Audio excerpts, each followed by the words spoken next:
Bonjour à tous.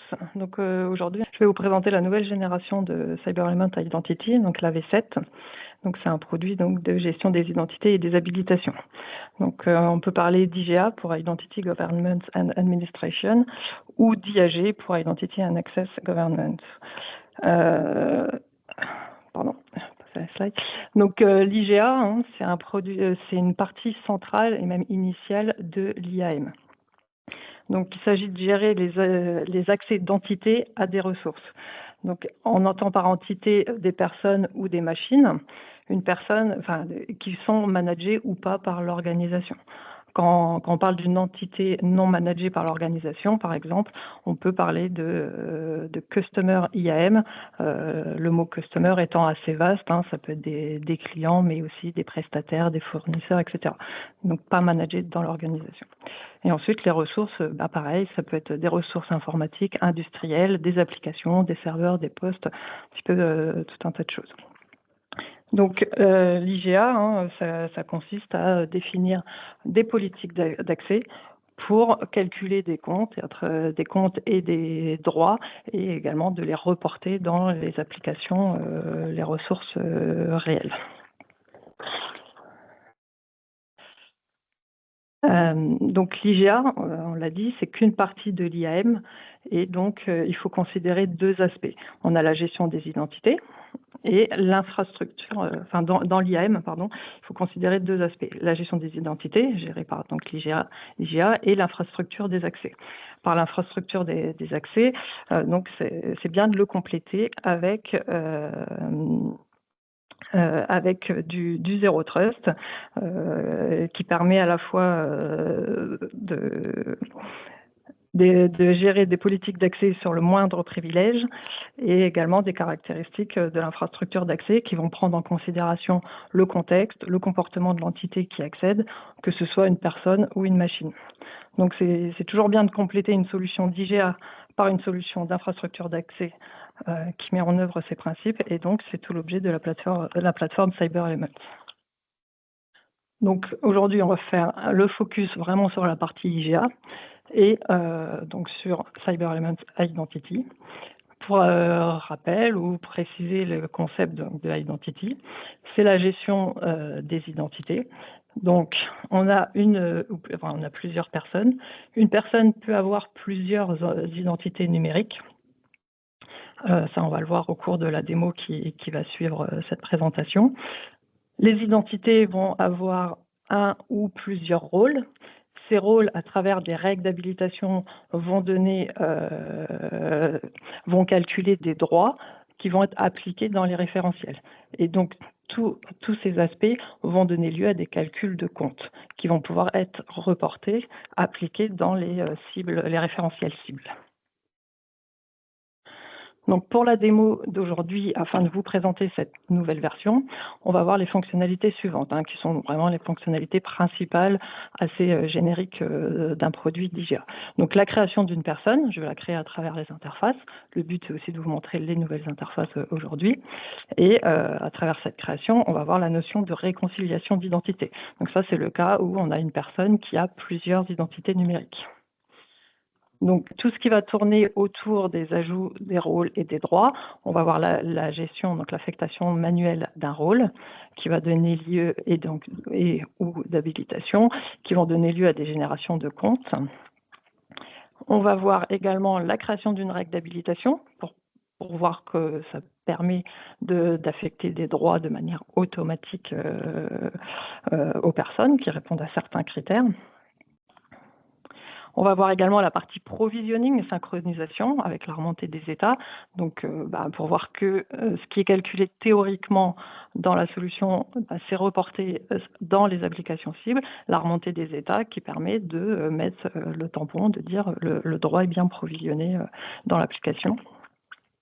Et puis, pour entrer un petit peu plus dans des cas d'usage un peu plus particuliers, on va rajouter des rôles également qui va permettre de gérer du multicompte. Donc, une même identité qui va avoir plusieurs comptes dans un même référentiel, en fonction de son rôle et de ses droits, qui peut lui permettre de faire des choses différentes en fonction avec quel compte il va se connecter. Et également, à travers la réconciliation d'identité, on va également voir le cas d'usage avec la fusion de comptes. Donc là, on est dans le cas inverse. On aura plusieurs identités qui vont être liées à un même compte. Donc, je vais passer à la démo. Juste le temps de changer d'écran.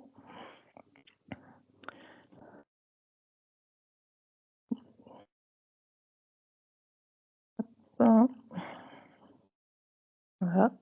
Oups. Donc, je vais revenir sur la page d'accueil. Donc, voici Identity version 7 avec ces nouvelles interfaces. Donc, sur la page d'accueil qui est un tableau de bord qui sera affiché, qui est configurable en fonction du profil d'accès. Donc, moi, aujourd'hui, je suis connectée en tant qu'administrateur. Donc, j'ai accès à tous les menus. Les menus, on les retrouve donc sur la gauche, en version dépliée ou non dépliée, mais voilà, donc je le déplie pour que ça soit plus parlant pour vous, avoir des libellés à côté des icônes. Et donc mon premier cas, c'est donc je vais dans le menu identité pour créer une personne. Donc là, je fais le choix de créer la personne manuellement. Il faut savoir qu'il est possible de créer un référentiel d'identité à partir d'une source amont, d'un fichier, d'une base de données, d'un référentiel RH. Il est bien entendu possible d'automatiser les choses.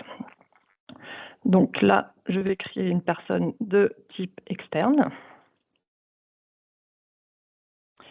Donc j'ai un formulaire à remplir, le formulaire qui est complètement configurable, même en fonction des types de personnes, on ne va pas forcément mettre les mêmes informations. On peut obliger à remplir certains critères si on le souhaite. Ce n'est pas forcément mon cas aujourd'hui. Par contre, il va être important pour moi de saisir des bonnes données correctes parce que tous mes scénarios qui vont suivre vont aussi reposer sur les données. Donc, les données en entrant sur une solution d'IGA sont vraiment très importantes. C'est important d'avoir des données propres. Donc, ici, je renseigne les informations nécessaires. Pour mon scénario, je fais un petit check et normalement, on est tout bon. Donc, je viens enregistrer mon formulaire.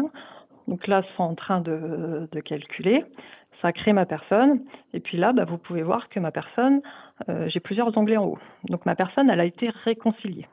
Ça s'est fait automatiquement parce que j'ai défini une règle de réconciliation automatique qui dit qu'une personne, une identité, qui a le même nom, le même prénom et la même date de naissance, je considère que c'est une seule et même personne, donc je réconcilie les identités entre elles. Donc, je peux voir qu'ici, j'avais déjà une Sophie Durand dans ma base de données. Ici, donc, je retrouve les informations que j'ai pu saisir dans mon formulaire et j'ai l'onglet rôle et habilitation. Là, je peux voir qu'elle a 0 rôle, 0 habilitation parce que je n'ai pas de règle aujourd'hui qui existe déjà, qui permet à sa création d'avoir déjà des droits d'entrée de jeu. Par contre, si je vais sur l'autre identité, Sophie Durand, ici, je peux voir qu'elle a déjà un rôle et une habilitation qui lui ont été affectés par règle d'habilitation. Donc, quand elle a été créée, ou la règle a été créée après, peu importe dans quel sens, mais si j'avais eu des critères qui rentraient dans les règles d'habilitation, ma nouvelle personne aurait pu bénéficier des droits. On va voir le point juste après. Et si je vais dans l'onglet compte, je vois qu'aujourd'hui, j'ai un compte pour ma personne qui était déjà créée, pas celle que je viens de créer, avec son habilitation qui est liée, avec l'état de provisioning qui est provisionné. On y reviendra. Donc, je vais revenir sur la personne que je viens de créer, où je vais baser l'essentiel de mes scénarios, et puis je vais lui ajouter manuellement un rôle. Donc, il faut savoir que le rôle, c'est quelque chose d'obligatoire parce que c'est une couche qui va permettre, sur laquelle on va lier les habilitations. Une personne peut avoir un seul rôle, elle peut en avoir plusieurs. Ça peut générer donc plusieurs comptes, on va le voir, ou un seul. Voilà, il y a plusieurs possibilités. On peut avoir qu'un seul rôle pour tout le monde dans l'application et mettre toutes ces habilitations dessus. Voilà, il y a un peu toutes les possibilités, mais on doit ajouter dans tous les cas un premier rôle.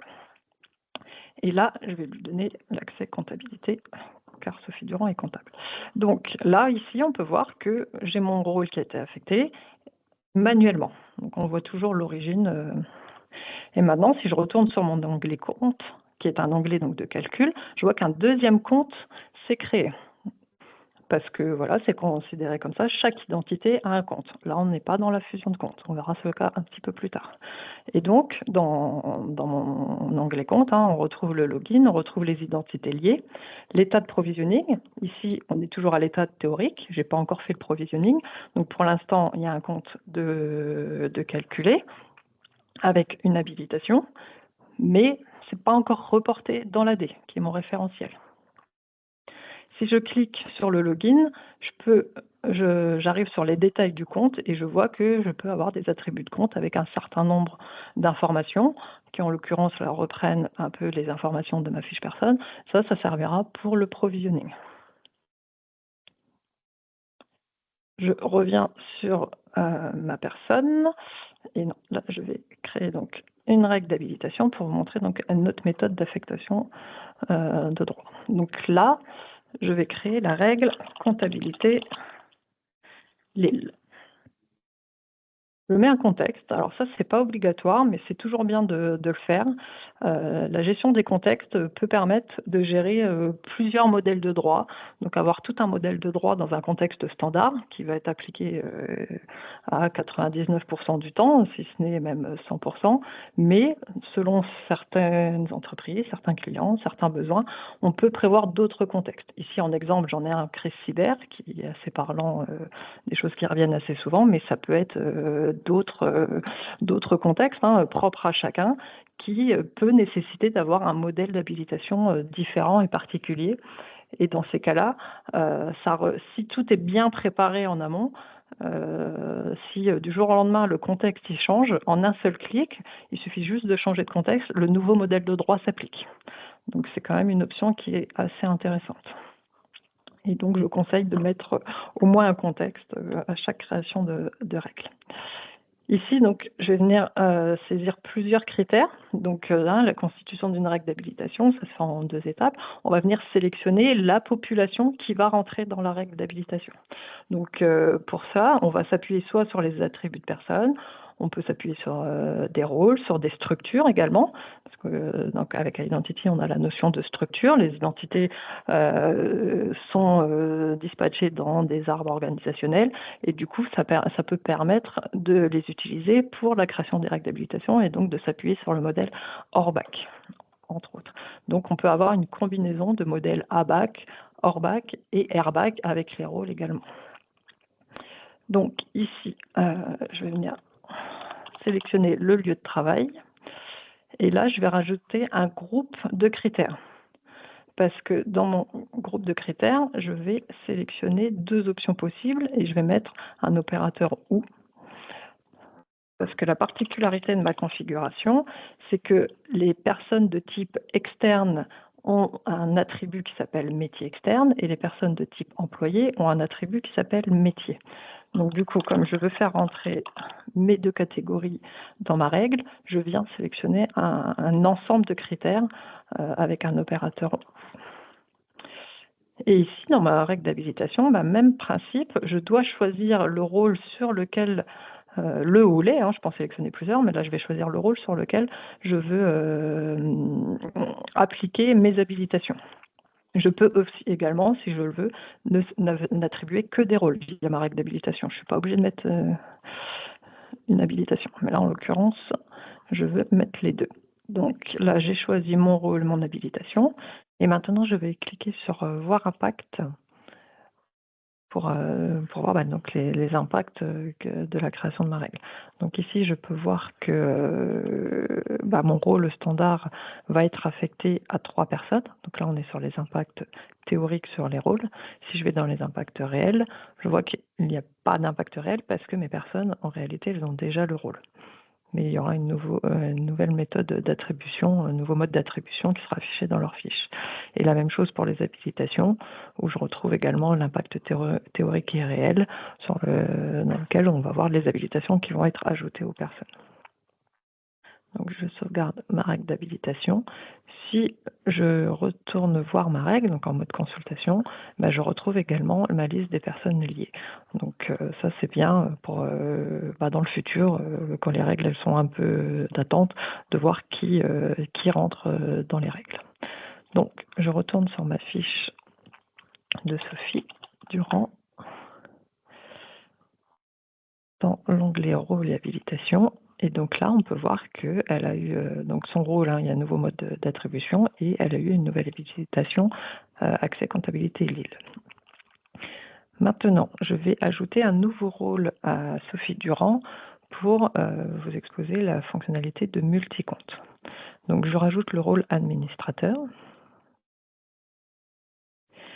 Et bah, vous pouvez voir qu'il y a 3 habilitations qui sont ajoutées automatiquement avec mode d'attribution irrité par le rôle. Donc ça, c'est parce que pour les rôles, on peut définir des habilitations par défaut. Ce n'est pas une obligation, mais à partir du moment où il y a des habilitations par défaut, bah, les personnes qui auront ce rôle auront automatiquement ces habilitations. Donc on ne peut pas venir les supprimer, mais il est toujours possible de bloquer les droits si c'est nécessaire, si on veut faire des exceptions. Donc, si je vais sur l'onglet compte, on voit Sophie Durand a un deuxième compte sur le référentiel AD. Donc, on voit bien que les 2 comptes sont bien liés à la même identité, avec un login différent, mais sur le même référentiel.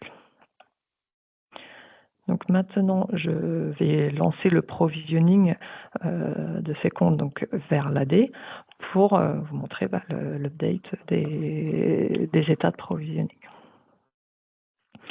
Donc ici, c'est l'interface de la gestion des jobs de provisioning, donc dans laquelle je peux lancer manuellement des séquences, mais également suivre l'état des séquences qui sont lancées de manière automatique, de manière régulière, via des tâches planifiées ou autres méthodes.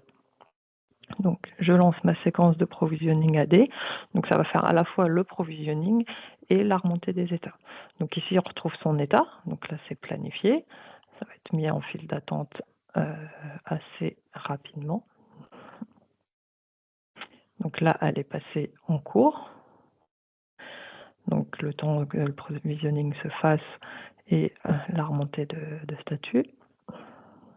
Et donc là, on voit que la séquence est terminée, les séquences sont terminées et que ça s'est terminé sans erreur. Donc, je retourne de nouveau sur la fiche de Sophie Durand, dans l'onglet compte.